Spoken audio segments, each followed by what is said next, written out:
Google అనుబంధ సంస్థ Raiden తో రేపు ఒప్పందం చేసుకునేందుకు ఢిల్లీ వెళ్తున్నానని, ఇది తన రాజకీయ జీవితంలో అపూర్వ ఘట్టమని సీఎం చంద్రబాబు పేర్కొన్నారు. 2029 నాటికి విశాఖలో గూగుల్ డేటా సెంటర్ నిర్మాణం పూర్తి చేస్తారని చెప్పారు. గత ప్రభుత్వంలో విధ్వంసమైన రాష్ట్రాన్ని తిరిగి గాడిన పెడుతున్నామని, ఏపీ బ్రాండ్ ను పునరుద్ధరిస్తామని చెప్పారు. అందులో భాగంగా గూగుల్ వంటి సంస్థలు రాష్ట్రంలో పెద్ద ఎత్తున పెట్టుబడులు పెట్టేందుకు ముందుకొస్తున్నాయని తెలిపారు. రానున్న రోజుల్లో విశాఖపట్నం దేశంలోనే అతిపెద్ద డేటా సెంటర్ హబ్ గా మారబోతుందని అన్నారు.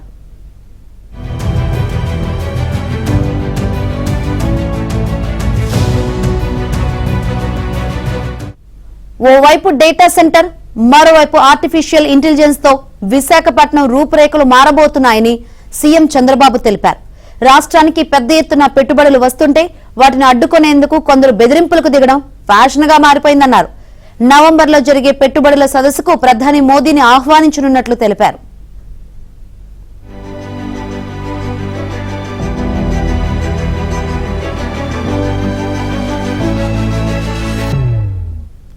పార్టీలో సీనియర్లకు తగిన గౌరవం కల్పిస్తామని చంద్రబాబు స్పష్టం చేశారు.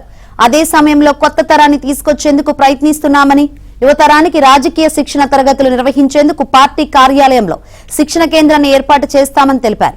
రాష్ట్రం బాగుండాలనే ఉద్దేశంతో పరిపాలన చేశానే తప్ప మరేదీ ఆలోచించలేదని, ఇప్పుడు పరిపాలనతో పాటు రాజకీయం కూడా చేస్తున్నానని అన్నారు. గత తప్పిదాలు పునరావృతం కాకుండా జాగ్రత్తలు తీసుకుంటున్నానని తెలిపారు.